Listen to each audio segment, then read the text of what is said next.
Hey guys, it's KJ from Disney Mom Life. Welcome back. Today I am here to give you a whole bunch of embarkation day tips if you are going on a Disney cruise. If you could give this video a big thumbs up, it really helps spread the word about our channel. It gets our video in front of other folks who like Disney cruising, who like Disney. Now, without further ado, let me get into my whole long list. I have it right here, guys. My whole long list of embarkation day tips if you are going on a Disney cruise. So my first tip, and this is one you're going to hear from everybody, check in early. But here's my little tidbit about it. If you forget or you don't get to check in early, know that you might be okay. So I have a little story behind this. I forgot to do check-in. I did it like 2 or 3 days after we were eligible to do our check-in. And I was all upset and all stressed out. I'm like, oh my gosh, how did I forget to do this? Well, guess what boarding group we got, guys? Out of 40, guess what number we got? I will tell you. We got boarding group 4. 4, which is nuts.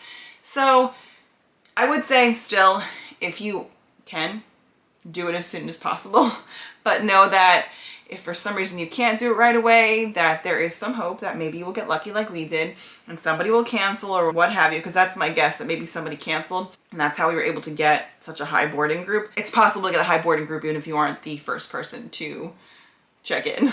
Next, if you are staying at Walt Disney World and you're getting transportation from Walt Disney World to Port Canaveral, they will pick up your bags. So just know that they pick them up very early. They picked our bags up around like 7:15. So you have to have everything packed, everything ready to go.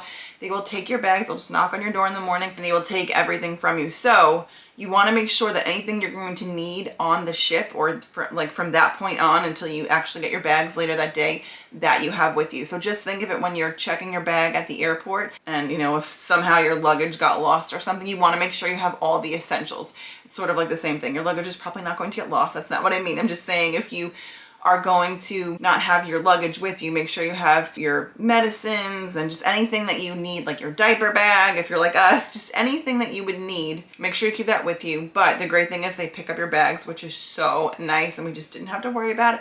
We got on the transportation and went to Port Canaveral and it was so easy. Along those same lines, my next tip is to pack your day bag. So like I was saying, anything that you would need for that day before you get your luggage. Now, our luggage was ready when they rang the bell and told everyone they can go to their room.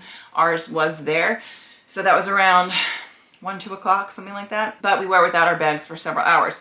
So just make sure if you plan to go to the pool that day, you pack your bathing suit, your hat, your sunglasses, your sunscreen, your water shoes, that sort of thing, your medications, your passports, just anything that you will need, your port arrival form, all those things. Make sure you have that packed in your day bag. And like I just mentioned, have your port arrival form with you. You will need that when you go on your Disney cruise. They will check it twice. They checked it when we went through security and then they checked it again when we were boarding the ship. It shows your port arrival time. It also shows your boarding group, so they need to check that before you can get on the ship. Now, if you don't have one of the early boarding groups, make sure you bring entertainment. So pretend like you're at the airport. What would you bring for yourself? What would you bring for your kids to entertain yourselves? At Port Canaveral, it's a lot like it would be at an airport. You're just kind of hanging out in like a bunch of seats and there's not much to do.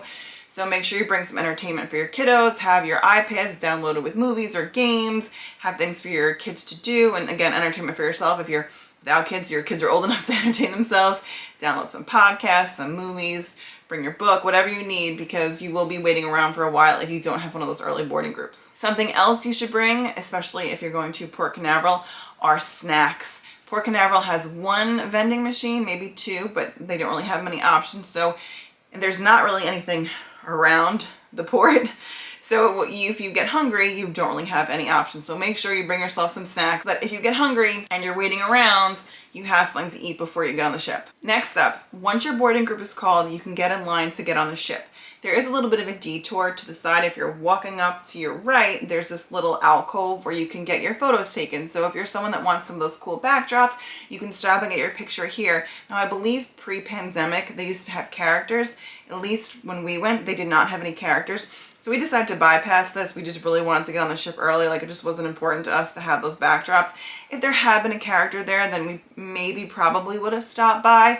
But if you're just trying to get on the ship, skip the photos and just get on board. So once we were on board, we headed to Marceline Market. Now, even though we were one of the very early boarding groups, it was already super crowded. So something I wish we would have done is either gone to the pool deck to get some food or gone to one of these sit down restaurants. I've heard a lot of people say that's an option. You can go to one of the sit down restaurants, or you can go to Cabanas or on the Wish, it's Marsley Market.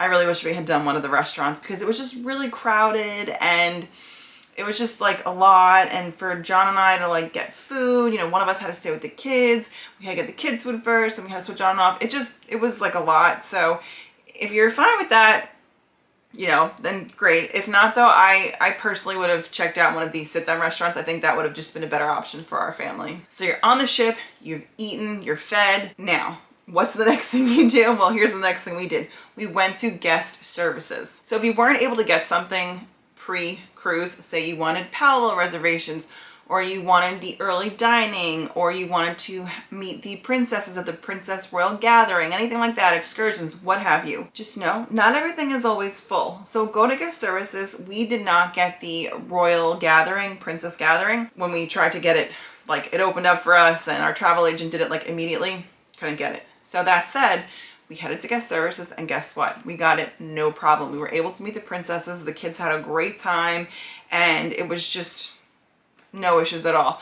So we've also heard of other people, you know, they wanted parallel reservations, couldn't get them ahead of time, had no issues getting them on the ship. So make sure you check out guest services early on when you get on board before the lines start to get long. We didn't wait at all, but we noticed later in the day the line was getting longer and longer. So make that a priority if that is a priority for you. If your kids are going to the kids club, check them in on day one. Now we didn't do that. This cruise was really short, so we just wanted to be with our kids basically the entire time. Like it was just really a very short cruise, so we didn't check our kids into the kids club. But if that is something you do plan to do, make sure you do that on your embarkation day. My next tip, there will be a point where on the loudspeakers you will hear that you can go to your room, that your stateroom is ready. Everyone's staterooms are ready at the same time.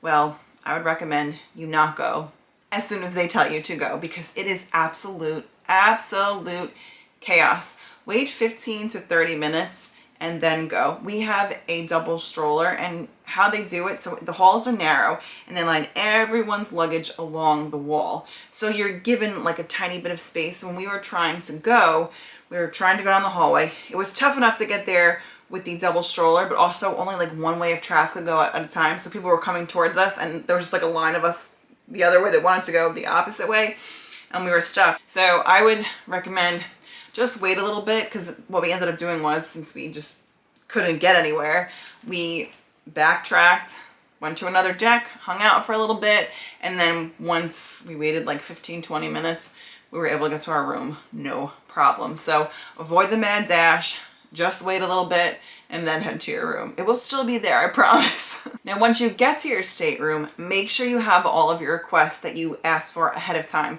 So for us, having 2 toddlers, we needed a bed rail, we needed a pack and play, and we needed a diaper genie. Everything was there, but if for some reason you're missing one of those things, make sure you let your stateroom host know when you get to your room. This way they can provide it for you and you have it, you know, later on for that day. Once the ship is getting ready to set sail, make sure you put your phone in airplane mode.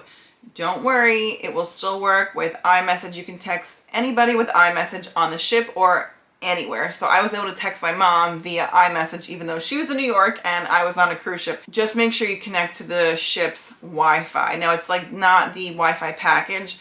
We decided not to pay for that because once we knew we could use iMessage, we were like, oh, basically everyone we know has an iPhone, so it wasn't a big deal. Now you can't send pictures or videos or things like that, but you know, just to be able to like text my mom and like let her know like, hey, we're okay. That's all I really needed. So just make sure you put your phone on airplane mode and connect to the Wi-Fi. Try to connect to the Wi-Fi before you actually leave port and then you'll be all set. Now, once you are about to set sail, if you have any concerns about having motion sickness, seasickness, take your seasickness meds. Make sure you talk to your doctor. I am pregnant. My doctor did approve me to take Dramamine and I wish I had taken it the first night. I didn't take it the first night. I was like, let me see how I am. I was not good. I was not good at all. So the second and third night I took it and I was much better. If you have any wariness about being seasick and you're, you know, of course your doctor approves and you're comfortable with it, take the Dramamine or whatever your doctor recommends because it just, the first night was really rough for me and I really wish I had taken the Dramamine and I wish I had taken it like right at the set sail party. And speaking of the set sail party or the sail away party, check that out, especially if it is your first Disney cruise. We got there maybe like 20 minutes early. We had a spot right up front. It was just a blast and just really get you like in that Disney mood, that Disney spirit, the cruise spirit. It was a lot of fun. This was also before we started moving, so I was still like pretty happy and not feeling sick yet. But yeah, check out the party. And I think it was worth getting there about 20 minutes early because I really wanted to have a spot up front. They're playing music, so the kids and I were just like sitting on the floor, just like kind of hanging out. John was standing, just hanging out. But you know, like we're playing music, so the kids were dancing and stuff, and then the party started, and it was just a lot of fun. If you didn't know, the stores on the ship are only open when you are at sea. So if you are in port, they are not open. So they don't open until you set sail. So actually for us, the stores open at 7 p.m. Even though this ship had started sailing, it didn't open till 7. Well, we had dinner at Arendelle that night, which opens right up into the store. And let me tell you guys, things were already sold out. We got there maybe 7:15. Things were already sold out. It was crazy. I really wanted the Spirit jersey. The only sizes they had left were like large. I don't even know if they had large. I think they just had like XL, double XL, maybe only double XL and triple XL. So I would recommend, if there's something you know you really are going to want and you have the early dining, send somebody in your party to go get it and then have them come back, because like if you really have your heart set on something. I'm really bummed about the Spirit jersey. I mean, there's really nothing I can do about it now, but you know, had I known, especially we just kind of lucked out, our restaurant opened up into this gift shop. Had I known that, I would have sent John, or I would have run over there just to, you know, get that Spirit jersey. My next tip would be to review the Navigator app. This is going to tell you everything you need to know, everything that is going on the ship. So if you're looking to meet characters or you want to know when certain things are, trivia, what have you, the Navigator app is going to tell you everything. So just get yourself acclimated, like check it out when you are able to, because you can't really access it until you're on the cruise. So just go through it, get yourself familiar. This way for the rest of the cruise, you are set up and like know where to find things, and ask cast members if you're not sure where you can find something. Like it took us a while to find the room service menu in there. It was like kind of hidden and tucked away, but eventually we found it. But get yourself familiar with the Navigator app. My next tip, don't miss the nighttime entertainment, especially that first night, and make sure you get there early. We got there the first night about 15 minutes before and had decent seats. It ended up the following 2 nights we got there about the same amount of time earlier and did not have as good a seats, but which you would think would be the opposite. But if you want to get a good seat, make sure you get there early. The shows are really good. A lot of people liken them to Broadway. I grew up in New York. I've seen a lot of Broadway shows. I've seen a ton of the Disney Broadway shows. I'm not gonna lie to you guys. The ones on Broadway, they're Broadway shows. But the ones on the cruise are like almost as good. So we really did enjoy them. And I just, especially that first night on the Wish, that was probably our favorite one. Like it is not to be missed. It was just, it was so good. So make sure you check that out. And my final tip, get a good night's sleep that first night if you can. You might want to be out doing things. We have 2 toddlers and I'm pregnant. So when I was pregnant at the time of the cruise, like I needed to get to bed. So that said though, I would try to get a good night's sleep that first night, because you're just going to be so busy those next few days and it's so much to do and so much fun. And you know, unless you don't have something to do the next morning, we wanted to meet Spider-Man the next morning. So I wanted to get a good night's sleep so we could be up early, because I think Spider-Man met around like 8:30 in the morning and I wanted us to be fed and ready to go. So that would be my final tip. So I really hope you guys enjoyed these embarkation day tips. I hope you found them helpful. If there are any other tips you think I missed, please leave them in the comments down below. I would love to know your tips. I would love to share them with anyone else who might be reading the comments or watching this video. And with that, if you guys have not subscribed and you enjoyed this video, if you enjoy this type of content, I would really love for you to hit that subscribe button, turn it from red to gray, join our fam, give this video a thumbs up. Like I said, it helps spread the word about our channel and gets it in front of other people who would enjoy this type of content. And with that, I'll see you guys real soon. Bye.